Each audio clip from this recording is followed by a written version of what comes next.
Hello. Hello my dear students, I welcome you all to the online platform of A1 Banking classes. I hope सब कुछ अच्छी तरीके से Audible visible है। तो आज आपने जो टेस्ट दिया है उस मॉक टेस्ट को हम यहाँ पर डिस्कस करने वाले हैं, ठीक है। तो एक एक क्वेश्चन मैं आपको साथ साथ में करके बता रही हूँ। पैसेज आप लोगों ने पहले पढ़ लिया होगा, तो मैं डायरेक्टली यहाँ पर क्वेश्चंस को सॉल्व करवाऊंगी और मैं बताती जाऊंगी कि किस पोर्शन में उस क्वेश्चन का आंसर आपको मिलने वाला है, ठीक है। सो स्टार्ट करते हैं। सबसे पहला अगर हम लोग क्वेश्चन देखें तो क्वेश्चन नंबर 36 में क्या पूछा गया है, चलो देखते हैं। तो 36 जो क्वेश्चन है उसमें है विच of the following can be inferred about the impact of inflation on purchasing power in country U. तो क्या बोला जा रहा है कि कंट्री यू पर क्या आप इन्फ्लुएंस निकाल सकते हैं कि क्या इम्पैक्ट रहा है इन्फ्लेशन का पावर को परचेज करने में, है ना। कंट्री यू परचेजिंग पावर है significantly increased for all citizens. Purchasing power जो है वो बहुत ज्यादा इंक्रीज हुआ है सभी सिटीजन्स के लिए। Inflation has caused a decline in the purchasing power of the average citizen. Inflation primarily affected the wealthiest citizens. Purchasing power remains stable despite rising prices. और ई ऑप्शन है citizens have adopted to rising prices without any concerns. तो आप इसका अगर answer देखोगे तो क्या होगा कि पावर परचेज करने की वजह से इन्फ्लेशन पे जो इम्पैक्ट पड़ा है वो है inflation has caused a decline in the purchasing power of the average citizens, ठीक है। एक बार हम इसको देख लेते हैं कि कहां पर हमको ये मिल रहा है। देखो, in conclusion inflation in country you possess a complex challenge that requires immediate attention and A multifaceted. ये वाले पोर्शन को आप देखोगे ना तो इस वाले पोर्शन में आपको इसका आंसर मिलने वाला है। तो यहाँ पर ध्यान रखिए option number B is the correct answer, ठीक है। 37th क्वेश्चन को देखो, what can be inferred about the government strategy to combat inflation in country U. तो गवर्नमेंट की क्या स्ट्रेटेजी रही है इन्फ्लेशन को कम करने के लिए। अब इस वाले पोर्शन को आपको देखना है ना। तो यहाँ पर आपके ऑप्शंस क्या है, मैं ऑप्शंस पर लेके जा रही हूँ, जस्ट अ मिनट। ये रहे यहाँ पर आपके ऑप्शंस 37th क्वेश्चन के। The governments approach includes both monetary policy and price regulation. दोनों है गवर्नमेंट के अप्रोच में। The government has implemented measures solely focused on price controls. तो गवर्नमेंट ने क्या किया है, मेजर्स कुछ कदम उठाए हैं जो पूरी तरीके से फोकस है किस पर, प्राइस कंट्रोल करने पर फोकस है। The government is not taking any action to address inflation और the measures taken have been universally accepted without criticism. या फिर the government is solely relying on interest rate hikes. तो क्या केवल interest rate hikes interest rate को बढ़ा रही है गवर्नमेंट। तो आप अगर यहाँ पर थोड़ा सा ध्यान से देखते हैं, यहाँ पर देखो, the inflation rate surge to 8.5%, the highest level seen in a decade, driven primarily by soaring food and prices। अब यहाँ पे देखो, to combat this rising inflation क्या किया है गवर्नमेंट ने। The government of country U has implemented several measures aimed at stabilizing the economy।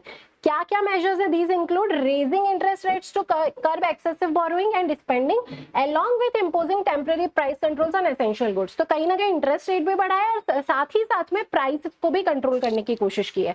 तो यहाँ से both monetary policy and price regulation, A जो ऑप्शन है वो आपका इसका सही आंसर बनता है, ठीक है।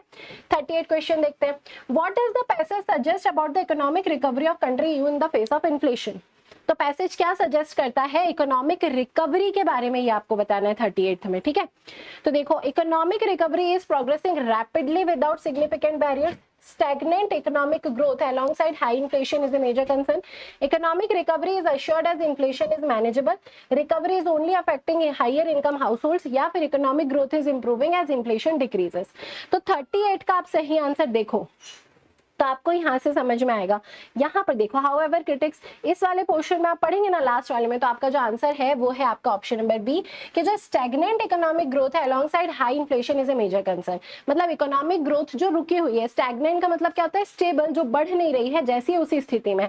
तो सबसे बड़ा कंसर्न क्या है कि स्टैग्नेंट इकोनॉमिक ग्रोथ है और साथ ही साथ में महंगाई बढ़ती जा रही है, हाई इन्फ्लेशन होता जा रहा है। तो ये सबसे बड़ी एक चुनौती बनी हुई है कंट्री यू के लिए। 39 देख लेते हैं, एक सेकेंड। 39 देखो, which of the following statements is true based on the passage. अब आपको ट्रू स्टेटमेंट बताना है। तो country U has received unanimous support for its measure to combat inflation, है ना। Citizens are experiencing an increase in purchasing power due to inflation. Critics have raised concerns about the effectiveness of the government's measure. The inflation rate in country U has decreased significantly over the past year. या फिर the pandemic had no impact on the inflationary trends in country U. तो 39 को अगर आप analyse करोगे तो आपको इस पूरे क्वेश्चन में पैसेज में पढ़ के समझ में आएगा कि क्रिटिक्स ने कंसर्न्स जताए हैं किस चीज को लेके कि effectiveness of the government measures, कि गवर्नमेंट ने ये जो कदम उठाए हैं उसमें कितने ज्यादा ये इफेक्टिव होने वाले हैं। ठीक है, ये वाली चीज है, ये देखो। However the serious concerns about the potential for stagflation when high inflation coexist with stagnant economic growth and rising unemployment, policy makers must trade carefully to balance inflation control with the need for sustainable economic recovery. तो यहां से हमको यही वाला जो option है वो क्या लग रहा है, ट्रू लग रहा है। 40 क्वेश्चन पर चलो। According to the passage what is one of the primary reasons for the surge in inflation in country U. तो इन्फ्लेशन क्यों बढ़ गया कंट्री यू में, इसका प्राइमरी जो रीजन है वो प्राइमरी रीजन क्या है ये बताना है। Rising demand of luxury goods, कहीं से कहीं तक बात नहीं है। Increasing global energy prices, decrease government spending भी नहीं होगा। Growth in the technology sector की भी बात नहीं हो रही है। इंपोर्ट टैक्सेस की भी बात नहीं हो रही है। करेक्ट आंसर 40 का है आपका ऑप्शन नंबर बी, जो की है increasing global energy prices. I hope this is clear. ठीक है, पैराग्राफ में ही आपको इसका आंसर मिलना है। 41 क्वेश्चन को देख लीजिए आप। How has the government of country U attempted to mitigate the inflation crisis as per the passage. तो कैसे इन्फ्लेशन क्राइसिस को कम किया है कंट्री यू ने? By lowering interest rates to stimulate the economy, by offering tax cuts to reduce the cost of goods, by combining monetary tightening with selective price controls, by increasing subsidies on essential commodities, या by eliminating tariffs on imported goods। ठीक है, तो 41 का अगर answer देखते हैं तो 41 का जो आंसर हो जाएगा, अभी आपने क्या देखा कि मॉनिटरी को भी टाइटनिंग कर रहे हैं और साथ ही साथ में सिलेक्टिव प्राइस कंट्रोल भी कर रहे हैं। तो अगेन आपका ऑप्शन नंबर सी जो है that is the correct answer. Which of the following is the most suitable synonym of the word last as used in the passage. ठीक है, तो जो वर्ड लास्ट लिखा है, देखो last but not the least, ये जो है, तो लास्ट का मतलब क्या हो जाएगा?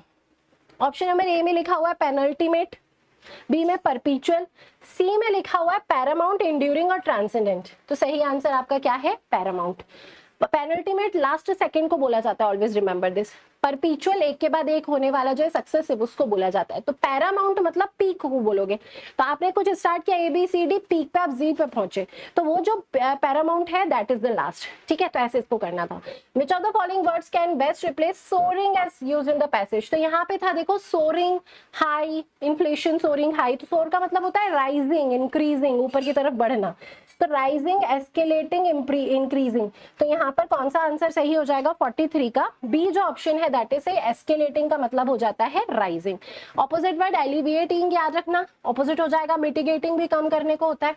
अब क्या किया? रीअरेंज का आपको क्वेश्चन दिया हुआ है। ठीक है, तो रीअरेंजमेंट देखो 44 से 48 के बीच में।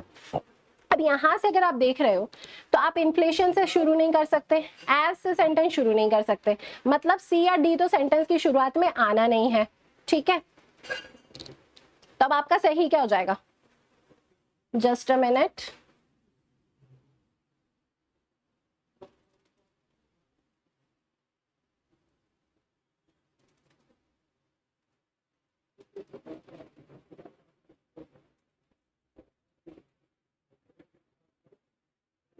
देखो अगर मैं ए से स्टार्ट करूं तो लिखा है the soaring prices of essential commodities particularly fuel and food have disproportionately impacted lower income households pushing many to rely on social assistant programmes. ठीक है, यहां से सोरिंग प्राइसेस से आप सेंटेंस को शुरू कर सकते हो। अगर मैं बी से स्टार्ट करूं, central banks including the Reserve Bank of India have increased interest rates. अब ये क्यों इंक्रीज किया, इसका कोई कारण तो पहले होगा, तो बी से भी सेंटेंस शुरू नहीं हो सकता।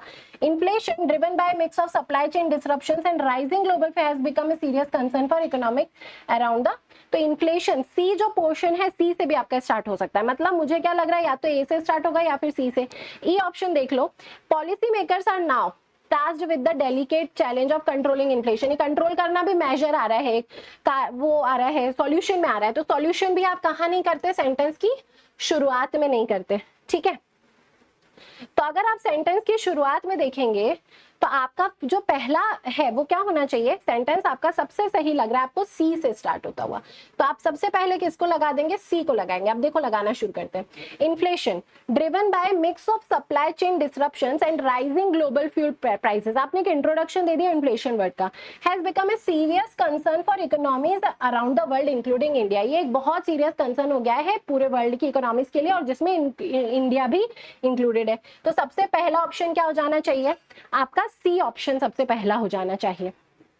ठीक है, तो आप देख लो कि फर्स्ट सेंटेंस आपको कहां पर बोला गया है, फर्स्ट सेंटेंस सी बोला गया है, तो बस यहां पर आप सी ऑप्शन पहले से ही टिक कर दो। ठीक है, अब सी के बाद में क्या होना चाहिए, तो अब आप सी के बाद को अगर देखोगे, यहाँ पे आपने इन्फ्लेशन को क्या किया था, इन्फ्लेशन को आपने इंट्रोड्यूस कर दिया। अब जब इन्फ्लेशन को इंट्रोड्यूस कर रहे हो तो अब आप देखोगे कि इन्फ्लेशन में क्या क्या आता है, तो इन्फ्लेशन में आता है प्राइसेस ऑफ एसेंशियल कमोडिटीज बढ़ना, पर्टिकुलरली फ्यूल एंड फूड। तो सी के बाद में मुझे सही लग रहा है कि ऑप्शन नंबर ए करेक्ट होना चाहिए। तो the soaring prices of essential commodities including particularly fuel and food have disproportionately impacted lower income households, pushing many to rely on social assistant programmes, है ना। तो सी के बाद में नेक्स्ट जो क्वेश्चन आया आपका वो आ गया ऑप्शन नंबर ए। तो अगर सेकेंड सेंटेंस को मैं कर देती हूँ टिक मार्क, तो एक और मेरा से यहाँ पर सॉल्व हो जाएगा। तो अब यहाँ पे कर दीजिए ऑप्शन नंबर ए। अब मुझे थर्ड सेंटेंस यहाँ पर पता करना है। ठीक है, थर्ड सेंटेंस पर चले हम फिर से पैराग्राफ में। तो अब आपने क्या किया, ये इन्फ्लेशन को इंट्रोड्यूस किया, इन्फ्लेशन का आपने कारण यहाँ पे बता दिया। अब यहाँ पे सॉल्यूशन आ रहा है, कहीं बीच में इसी का कोई और कॉन्सिक्वेंस आगे दिख रहा है क्या, तो इस वाले को देखो, as inflation continues to outpace wage growth, जैसे जैसे वेज ग्रोथ जो है उसको आउटपेस करता जा रहा है, मतलब महंगाई बढ़ रही है, वेजेस नहीं बढ़ रहे, सैलरी नहीं बढ़ रही, consumer confidence is declining creating fears of prolonged economic instability. C के बाद में ए और ए के बाद में मुझे सही लग रहा है कौन सा, ऑप्शन नंबर डी सही लग रहा है। ठीक है, अब हम चले नेक्स्ट क्वेश्चन, नेक्स्ट वाले उस पर कि फोर्थ क्या होना चाहिए। फोर्थ में देखो, अब आपने पूरी तरीके से इन्फ्लेशन को यहाँ पे डिफाइन कर दिया, उसके रीजंस बता दिए, आपने बता दिया कि किस तरीके से बढ़ रहा है, क्या प्रभाव पड़ रहा है। अब आप आओगे सॉल्यूशन पर, तो central banks including the Reserve Bank of India have increased interest rates in a bid to tame inflation but the effectiveness of these measures remains in question. तो सी ए के बाद में डी हो गया और डी के बाद में आपका कौन सा ऑप्शन हो जाएगा, बी हो जाएगा। ठीक है, तो कौन कौन सा हो गया, सी ए डी बी हो गया। लास्ट आपका कौन सा है, E option. Conclusion, policy makers are not tasked with the delicate challenge of controlling inflation, last में ई। तो C A D B E आ गए ना सारे, बिल्कुल सारे आ गए। Without stripling the fragile post pandemic recovery that many countries are still investigating. बस ऐसे करके आप आंसर कर दीजिए। तो फोर्थ आपको कौन सा दिखाई दे रहा है, फोर्थ नंबर पे बी दिख रहा है, तो ये वाला हो जाएगा आपका फोर्थ, बी, राइट, ये बी ऑप्शन। फर्स्ट आपने कर ही लिया था, फिफ्थ कौन सा है, तो फिफ्थ आपका ई ऑप्शन है, सेकंड भी आपने पहले ही कर लिया था, तो इस तरीके से आपके सारे हो गए। थर्ड सेंटेंस कौन सा है बेटा, थर्ड है आपका डी ऑप्शन, तो डी आपका यहाँ पर सही हो जाएगा। ठीक है, चलो 49 to 53 पर आते हैं। अब आया है आपका क्लोज टेस्ट। तो क्लोज टेस्ट को एक बार मैं बोलती हूँ कि स्पीड में पहले पढ़ लिया करो, तो एक बार जस्ट मिल जाता है हमको कि कैसे आपके वर्ड्स आने चाहिए। तो in the digital age the rapid spread of information has made it increasingly challenging to distinguish between dash and disinformation. Misinformation refers to false, और अब देखो, अब यहाँ से समझ में आया, एक चीज ये थी और एक चीज ये थी। अब मिस इन्फॉर्मेशन को वो क्या कर रहे हैं, डिफाइन कर रहे हैं, मतलब यहाँ पे जो वर्ड आना चाहिए वो मिस इन्फॉर्मेशन जैसे ही आना चाहिए। ठीक है, इसको दिमाग में रखो। Misinformation refers to false और misleading information that is shared without dash, well disinformation is, देखो एक डिसइंफॉर्मेशन अब यहाँ पे किया, तो यहाँ पे ऑब्वियसली मुझे समझ में आ रहा है कि मिस इन्फॉर्मेशन मेरा वर्ड हो जाएगा। कर ही देती हूँ फिर मैं उसको टिक। ठीक है, कहाँ है इसके वर्ड्स आपके, यहाँ पे दिखाई दे रहे हैं। तो देखो 49 में आपका बिल्कुल आंसर कौन सा हो जाएगा, option number A, that is miss information. अब आगे पढ़ो, मिस इन्फॉर्मेशन और डिस इन्फॉर्मेशन में क्या फर्क होता है उसको बताया जा रहा है वहां पर, है ना। अब चलो आगे देख लेते हैं। Misinformation refers to false shared without dish and is deliberately created to deceive and manipulated dash. The consequences of these two phenomenon can be significant, leading to public dash and undermining trust in credible sources. It is essential for individuals to develop critical thinking skills to identify and verify information, especially in dash situations. तो overall ये है कि एक प्रकार की miss information होती है, एक प्रकार की डिस इन्फॉर्मेशन होती है, जिससे ओवरऑल जो लोग हैं, लोगों को कंफ्यूजन क्रिएट होता है और उनका ट्रस्ट खत्म होता है और गलत बातें फैलती जाती हैं। कहीं ना कहीं इस सेंस में हमको ये पैराग्राफ दिखाई दे रहा है। तो फर्स्ट वाला तो हो गया। बी वाले की साइड देखें क्या आना चाहिए। चलो बी जो ऑप्शन है, बी की प्लेस पर क्या आएगा, misinformation refers to false और misleading information that is shared without dash, जो शेयर की जाती है। डिस इन्फॉर्मेशन की बात करें, जो शेयर की जाती है विदाउट, किसके शेयर की जाती है, without intent, awareness, understanding, knowledge या रिस्पॉन्सिबिलिटी, है ना। तो यहाँ पे क्या हो जाएगा कि डिस इन्फॉर्मेशन, इंटेंट, है ना, जो शेयर कर दी जाती है बिना कोई गलत नियत के। अगर आपने कुछ मिस इन्फॉर्मेशन या डिस इन्फॉर्मेशन फैला दी तो वो फैलती जाएगी। तो यहाँ पर इंटेंट वर्ड सही होना था। अवेयरनेस भी आ सकता था, लेकिन कहीं से कहीं तक कुछ ऐसा नहीं था कि आपको जागरूक रहना चाहिए, आपको कॉशियस रहना चाहिए, इसलिए हम अवेयरनेस के साथ नहीं जाएंगे। किसके साथ चले जाएंगे? Intent. Which words fits in the blank सी।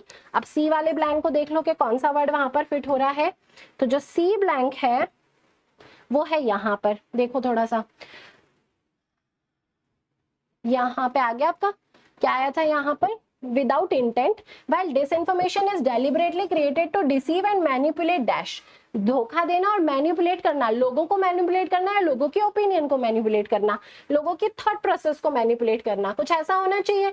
तो आप देखो ऑप्शंस कौन से दिए हैं। मैनिपुलेट किसको करेंगे? ओपिनियन को। ऑडियंस तो सुनने वाले होते हैं तो उसको तो लगाओगे नहीं, तो आप मैनिपुलेट ओपिनियन को करते हैं, ना बिलीव्स को, ना इमोशंस को, ना परसेप्शंस को। ठीक है, what word fill in D. अब डी ऑप्शन पे देख लेते हैं हम, डी वाला क्वेश्चन, इसको पढ़ो।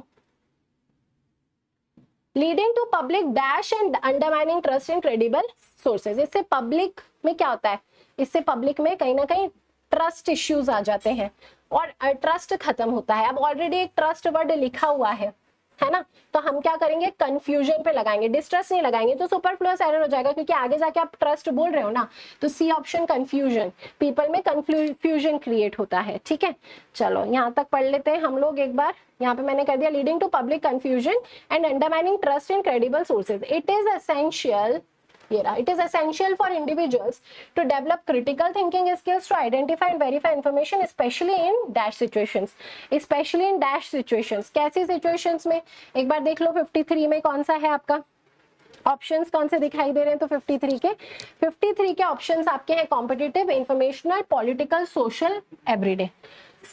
सिचुएशन लिखा हुआ था, मतलब political situation will be the correct one, और कोई सा भी सही नहीं बैठ रहा। तो यहाँ पे जो सही आंसर है दैट विल बी पॉलिटिकल। तो इस प्रकार से आपका क्लोज टेस्ट जो है वो फिनिश हो गया।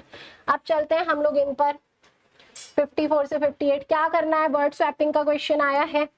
ठीक है, the acquisition of new technologies is imperative. Acquisition मतलब नई टेक्नोलॉजी को अडॉप्ट करना, अपनाना, वो बहुत इम्परेटिव है, बहुत एसेंशियल है। एसेंशियल को इम्परेटिव बोल देते हैं। For companies to sustain their competitive advantage, और क्या होगा? Their competitive advantage. अब एडवांटेज को भी कहीं नहीं ले जाओगे, मतलब मुझे तो लग रहा है कि यहाँ पर ई जो ऑप्शन है वो सही होना चाहिए, है ना। तो ऑल करेक्ट सही है, क्योंकि इधर पर कुछ भी जरूरत नहीं है आपको चेंजेस करने की, सारे वर्ड सही प्लेस पर लिखे हैं। अब इसको देखो, द साइंटिस्ट हाइपोथेसिस। हाइपोथेसिस की जगह डिस्कवरी भी आ सकता था, देखते हैं अभी। The scientist hypothesis was based on insights gained from extensive research leading to a ground breaking discovery in the field of genetics.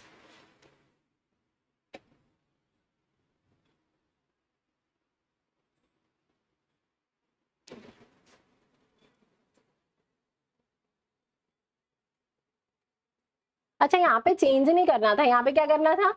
Wrongly spelt word को बताना था। ठीक है, तो रॉन्गली स्पेल्ट वर्ड देखना है, तो रॉन्गली स्पेल्ट वर्ड यहाँ पे क्या है? बी ऑप्शन, इनसाइट्स की स्पेलिंग गलत लिखी है। मुझे लगा कि वर्ड स्वैप का है, तो यहाँ पर तो कुछ भी नहीं था, ये तो सारे सही थे, है ना। Acquisition, sustain, imperative, advantage. यहाँ पे जो गलत स्पेलिंग है दैट इज इनसाइट्स। यहाँ देखो, the accomplishments, competition, dedication, success. अगर 56 को हम लोग देखते हैं तो 56 में आपका जो गलत है कंपटीशन, ये होता है ना, TITIUN होता है। हाँ, तो गलत स्पेलिंग कौन सी है? कंपटीशन। बी ऑप्शन आपका करेक्ट हो जाएगा। चलो 57 को देखने चलो। The prevalent notion that hard work guarantee success. Prevalent की स्पेलिंग ही गलत है ना। यहाँ पर क्या होती है प्रिविलेंट की स्पेलिंग में? वी के बाद में ई आता है, ANT हो जाता है। प्रिविलेंट में ये ऑप्शन सही है। चलो 58 देख लेते हैं, क्या लिखा है 58 में? The entrepreneurial spirit of the team was evident during the brainstorming session where innovative ideas were proposed to address challenges in the market। देखते हैं 58 का। अगर मैं एंटरप्रेन्योरियल की स्पेलिंग देखूं, यू के बाद में ई भी आता है एंटरप्रेन्योर में, है ना। तो यहाँ पर ये वाली जो स्पेलिंग थी दैट इज रॉन्ग। ठीक है, PRENUERIAL will be the correct one. चलो 58 हो गया। 59 क्या करना है 59 में भाई? 5 पार्ट्स में grammatically correct sentence and mark the option, select the grammatically correct, सही सेंटेंस बताना है। The recent changes in the policy has caused, ये तो गलत हो गया क्योंकि यहाँ पे हैव आना था रिसेंट चेंजेस के कारण। A significant increase in employee productivity leading to enhanced overall performance across various departments within the organization. This has been noted by management and employees alike. Correct sentence बताना है। देखो leading के बाद में to नहीं आना था, leading enhanced overall performance, a significant increase in employee productivity, employees productivity होना चाहिए था, तो ये वाले में भी गलती हो गई। Actor within the organization, this has been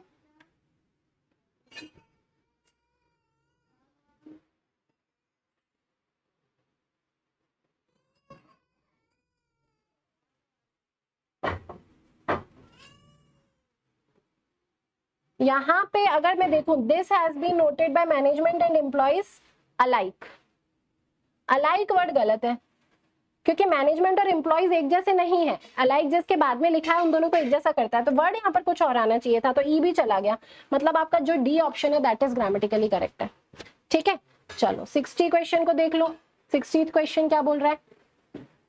the results of the experiment was conclusive including a need for further investigation into the unexpected findings that emerged during the initial phase of research, thus leading to new hypotheses to be tested. The results was की जगह क्या आएगा? were, ये वाला option गलत हो गया। indicate, indicating नहीं होना था, indicates a need for further investigation into, ये भी गलत था। the unexpected findings that emerged, यहां पर कोई मिस्टेक नहीं है, तो ये वाला करेक्ट है ना? that emerged during the initial phase of the research, यहाँ पे आर्टिकल द आएगा। thus leading to new hypothesis to be tested, hypothesis की स्पेलिंग गलत थी, यहाँ पर ये मिस्टेक थी, है ना? तो ये वाला भी रॉन्ग है, ये वाला भी रॉन्ग है, और सही कौन सा था आपका? सी ऑप्शन यहाँ पे करेक्ट था। 61 देखो, the author of the book, यहाँ पर क्या आएगा? हैज आना चाहिए था, ये रॉन्ग हो गया। न्यूमरस एक्लॉट्स फॉर देयर वर्क नहीं होगा, फॉर हिज वर्क होना चाहिए था, देयर आप प्लूरल के लिए लगा रहे हो। Which explores the complexities of,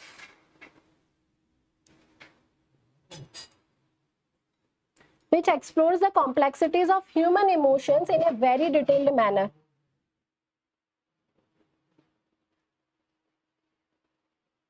numerous which explore होना चाहिए था, तो सी में भी मिस्टेक हो गई क्योंकि आप न्यूमरस एक्लॉट्स के लिए लगा रहे हो ना, कोलेड्स। अब यहाँ पर चलो, human emotions in a very detailed manner captivating readers of all ages, यहाँ पर which explore the complexities of human emotions in a very detailed manner.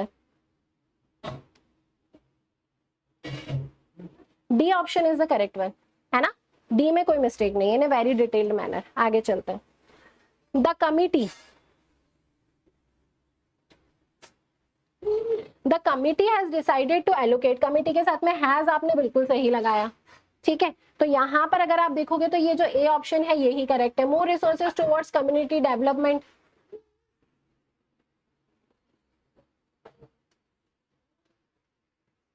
as they believe, यहाँ पर एट आना चाहिए था। आप significant impact on the residents quality, residents होना चाहिए था, तो यहाँ पर ये वाली मिस्टेक हो गई। Of life and promote social cohesion, तो सबसे ज्यादा जो करेक्ट मुझे स्टार्टिंग में लगा वो कौन सा? ऑप्शन नंबर ए, ये करेक्ट हो जाएगा। ठीक है, अब इसको देख लो। The data shows a clear trend indicating that consumer preferences is, देखो इज नहीं आना था, यहाँ पे क्या आना चाहिए था? आर आना था। पहला ऑप्शन तो इसमें रॉन्ग है। shifting towards more sustainable products which have become increasingly popular,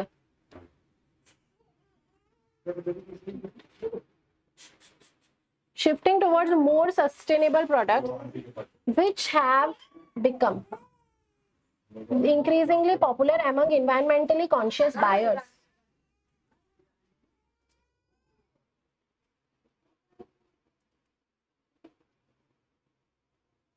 अगर आप इस आंसर क्वेश्चन को देख रहे हो 63 का, तो यहाँ पर मैं एक बार और इधर की साइड लेके आऊंगी, just a minute. 63 the data shows a clear trend indicating that consumer preferences is, ये तो गलत था। The data shows a clear trend,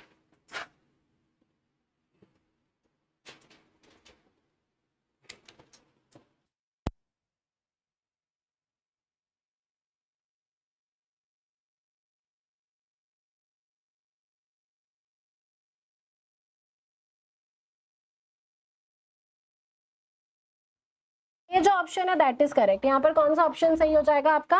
ए जो ऑप्शन है वो करेक्ट है। The data shows a clear trend, data singular और उसके साथ में आपने शोज किया, ठीक है ठीक है, तो ए ऑप्शन यहाँ पर करेक्ट है। Okay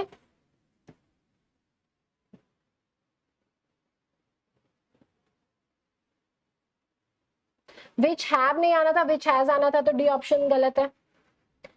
among environmentally conscious buyers, ठीक है चलो आगे चलते हैं। 64 से 65 आपको बताना है choose the option corresponding to the sentence in which the usage of the word is incorrect. Incorrect usage बताना है कॉन्कर का, ठीक है। The committee members will concur on the decision made regarding the new policy, ठीक है। Concur का मतलब होता है असेंट, सहमत होना। किसके लिए यूज करते हो इसको? सहमत होने के लिए प्रयोग करते हो, है ना। तो ये वाला तो सही है। आपको क्या बताना था? इनकरेक्ट बताना था। She was pleased to concur with her colleagues about the project timeline, ये भी हो सकता है सही। The scientist findings concur with the previous research conducted on the topic, ये सही है। They all concurred with the president's statement highlighting their support. अगर मेरे को क्या बताना था? इसमें गलत वाला ऑप्शन बताना था। The committee members will concur on the decision made regarding the new policy, ये वाला गलत है। विल कॉन्कर, ये क्या करेंगे? डिस्कस का मुझे सेंस आ रहा है, सहमत होंगे का सेंस यहाँ पर नहीं आ रहा। बाकी के जो सारे हैं वो क्या है? सही है। वो क्या हो जाएगी? कंसेंट दे देगी, मान जाएगी, असेंट दे देगी अपना। C scientist findings concur with the previous research conducted on the topic, they all concurred with the president's statement highlighting their support, ठीक है। चलो आगे चल लेते हैं हम लोग नेक्स्ट। अच्छा ओके, तो इसका आंसर क्या हो जाएगा हमारा? Just a minute. 64 में आंसर, 64 में ए तो है, ओनली ए ऑप्शन है ना हमारे पास में। She was pleased to concur with her colleagues about the, ये वाला भी तो गलत है। वो प्लीज्ड थी कि वो क्या करेगी? सहमत हो जाएगी अपने कलीग्स के साथ में, तो ए भी रॉन्ग है और बी भी रॉन्ग है। Both A and B are wrong. She was pleased, वो बहुत खुश थी। अब कंसेंट नहीं दिया उसने अपने कलीग्स को, तो मैंने पढ़ने में यहाँ पे मिस्टेक कर दी थी। यहाँ पर ये वाला भी गलत है। बाकी ये एक्सेप्ट करने की बात है, दे ऑल एक्सेप्टेड, सहमत हो गए थे, यूनानिमस हो गए थे, तो ये वाला भी सही है। गलत कौन सा? A and B option are wrong. 65 को देख लो, मिटिगेट आपको देखना है यहाँ पर। The government took steps to mitigate the impact of the natural disaster on the local communicate.